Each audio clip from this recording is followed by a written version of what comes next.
Hello दोस्तों, मैं मुस्कान कपूर आज आपका स्वागत करती हूं अपने चैनल के टीवी पर।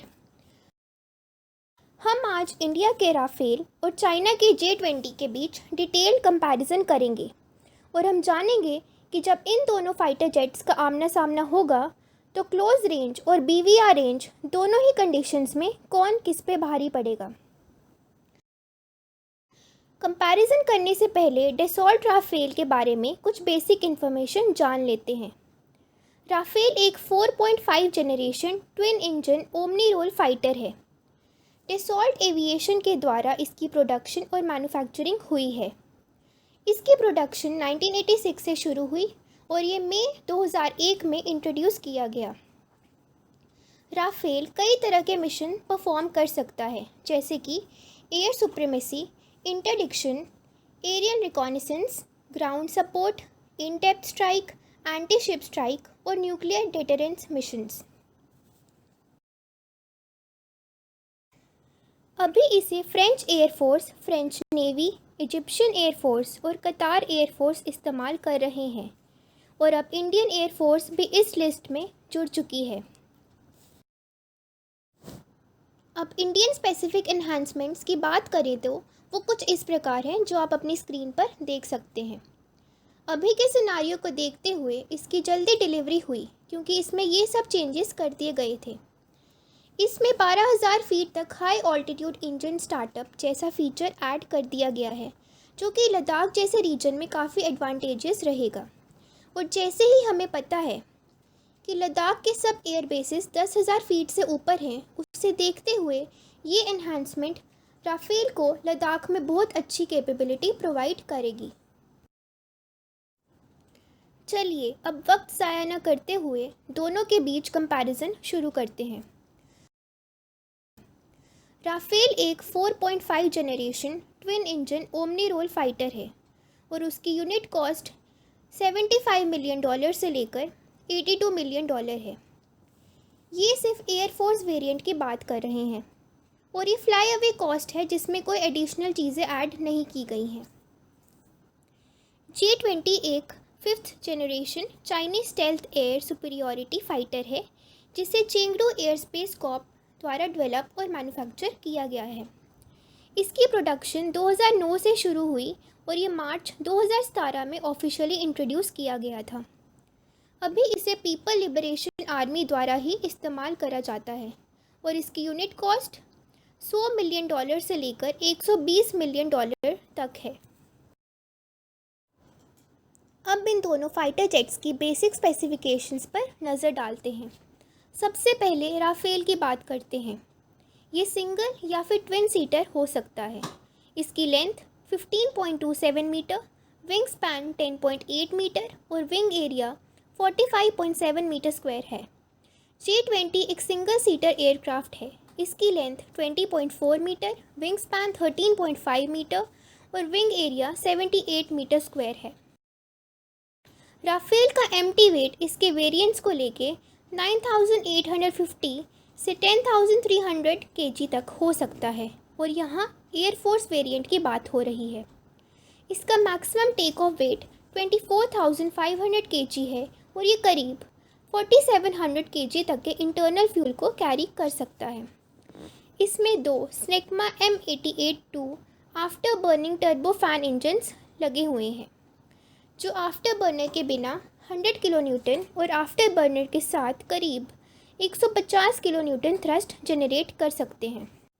J-20 की बात करें तो इसका एम्प्टी वेट 19,391 kg और इसका मैक्सिमम टेक ऑफ वेट करीब 37,013 kg है और ये ऑलमोस्ट 11,340 kg का इंटरनल फ्यूल कैरी कर सकता है और 5th जनरेशन के सेगमेंट में ये सबसे ज़्यादा फ्यूल कैरी कर सकता है। इसमें 2 से 3 इंजन ऑप्शन है और अभी जो इसके प्रोडक्शन यूनिट्स हैं उसमें 2 WS-10B इंजन का इस्तेमाल किया जा रहा है, जो कि ऑलमोस्ट 280 किलो न्यूटन का मैक्सिमम थ्रस्ट जनरेट कर सकता है। चाइना अभी WS-15 इंजन को भी डेवलप कर रहा है, लेकिन अभी भी ये पूरी तरह से डेवलप नहीं हो पा रहा और ख़ासकर इस इंजन के बिना J-20 सुपर क्रूज नहीं कर सकता है, जो 5th जनरेशन के फाइटर की बेसिक रिक्वायरमेंट है। अब इनकी परफॉर्मेंस के बारे में बात करते हैं।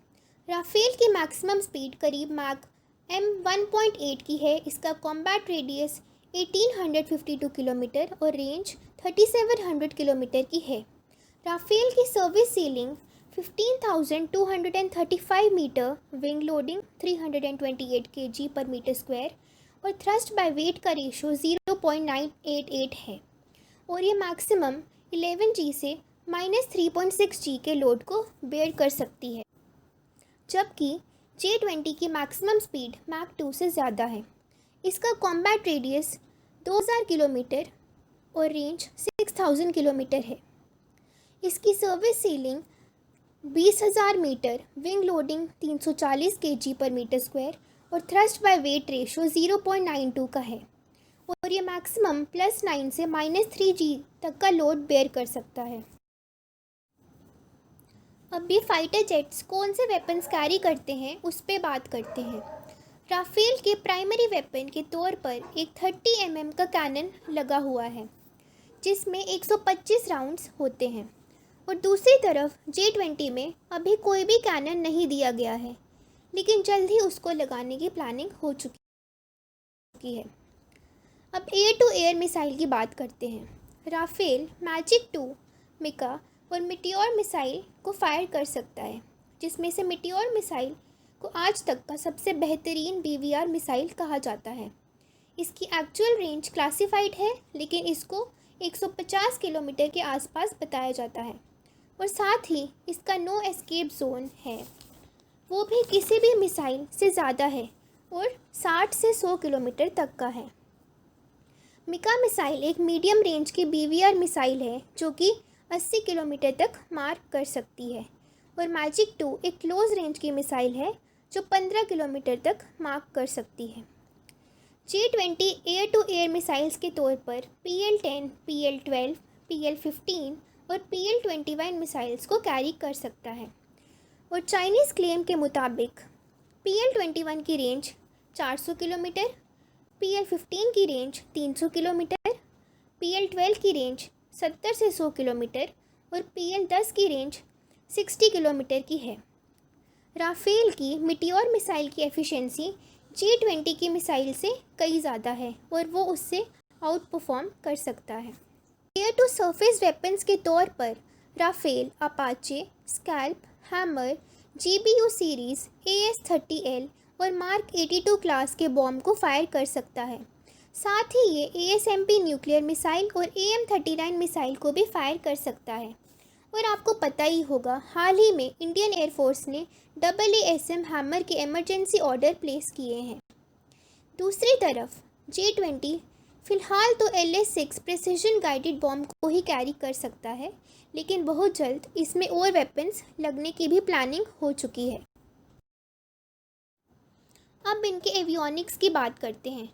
राफेल में RBE-2AA AESA radar, spectra electronic warfare system और सागेम का OSF IRST सिस्टम लगा हुआ है और दूसरी तरफ J-20 में type 1475 AESA radar, EOTS-86, EORD-31 IRST और डिस्ट्रीब्यूटेड एपर्चर सिस्टम दिया गया है।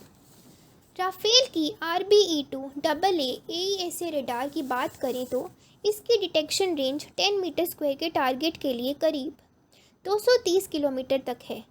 इसके अलावा राफेल के IRST सिस्टम की रेंज 100 किलोमीटर की है, जो कि रेडार से इंडिपेंडेंट है कि अगर राफेल का रेडार किसी चीज़ को डिटेक्ट नहीं कर पाता है, तब भी ये दूसरे प्लेन के हीट सिग्नेचर को पकड़कर उसे हिट कर सकता है।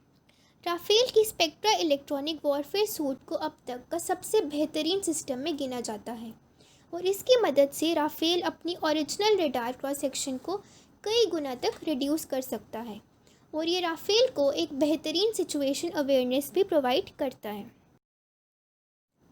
J-20 के एक्चुअल रेडार क्रॉस सेक्शन की जानकारी पता नहीं है, लेकिन वहीं वेस्टर्न एक्सपर्ट्स J-20 को बिल्कुल भी स्टेल्दी नहीं मानते और कहते हैं कि उसकी जो स्टेल्थ है वो 4th जनरेशन के बराबरी की है। और ताइवान के क्लेम के अकॉर्डिंग उसकी RCS 1 मीटर स्क्वायर है, जो कि स्टेल्थ प्लेन के हिसाब से बहुत ही ज़्यादा है।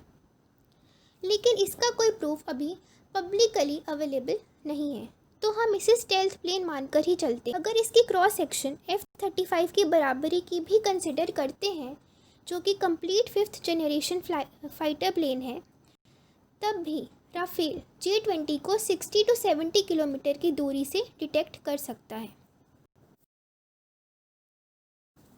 अब J-20 की बात करते हैं।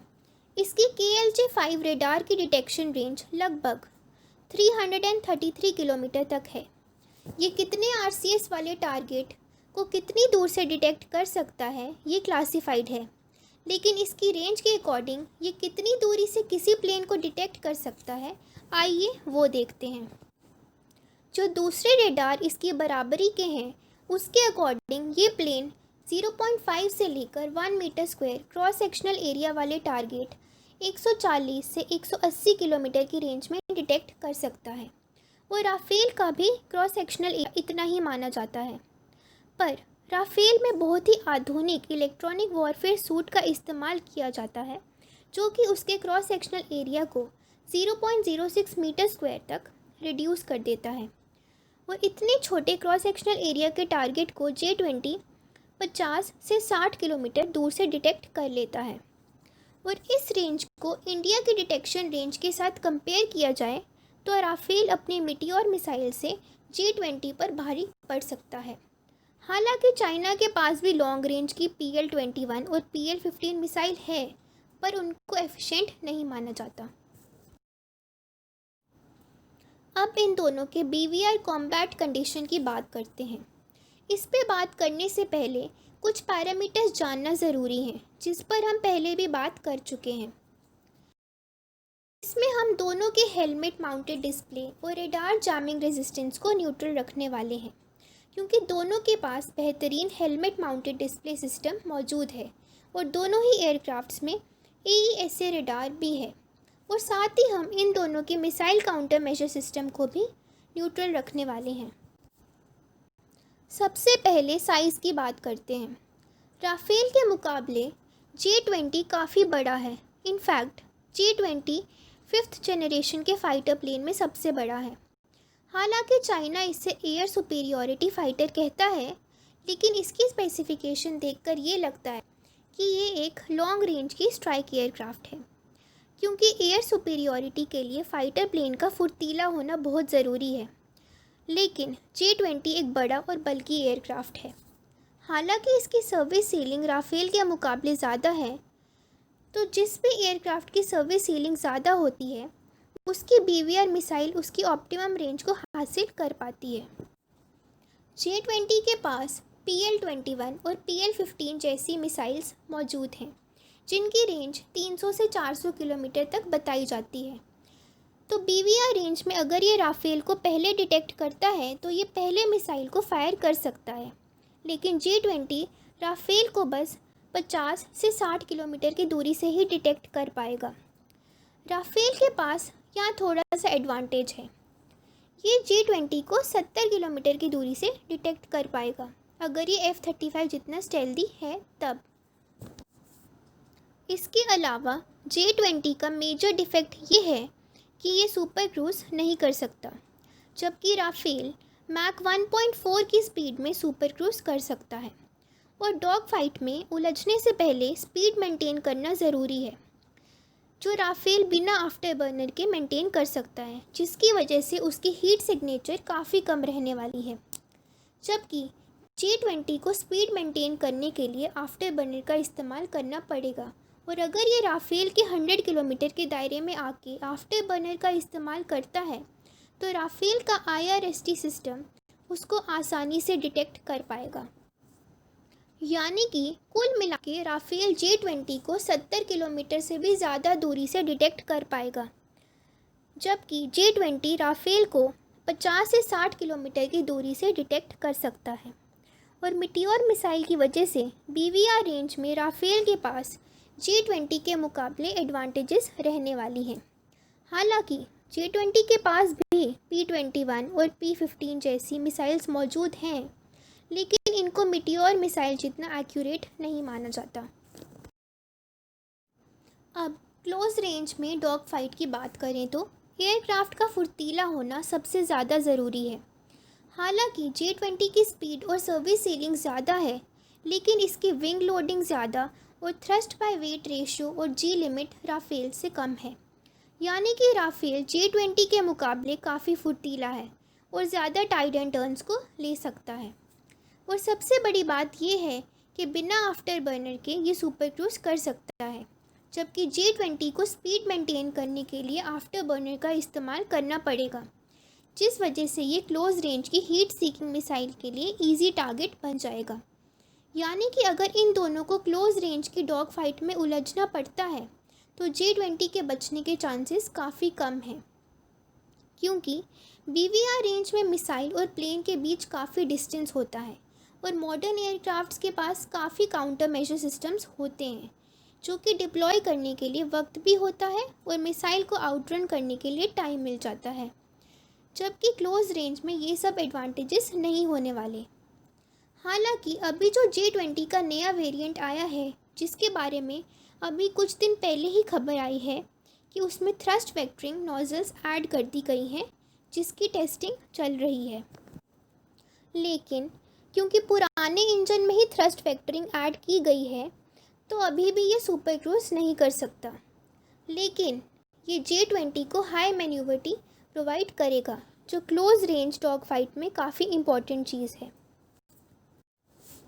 तो अभी तक का सिनारियो देखते हुए राफेल J-20 को काउंटर कर सकता है और चाइना के पास इसके अलावा और कोई एयरक्राफ्ट नहीं है जो राफेल को काउंटर कर सके। तो आज की वीडियो यही ख़त्म करते हैं। वीडियो देखने के लिए धन्यवाद। प्लीज़ वीडियो को लाइक और शेयर करें और हमारे चैनल को सब्सक्राइब करना ना भूलें। अगली वीडियो में मिलेंगे, तब तक के लिए जय हिंद, वंदे मातरम।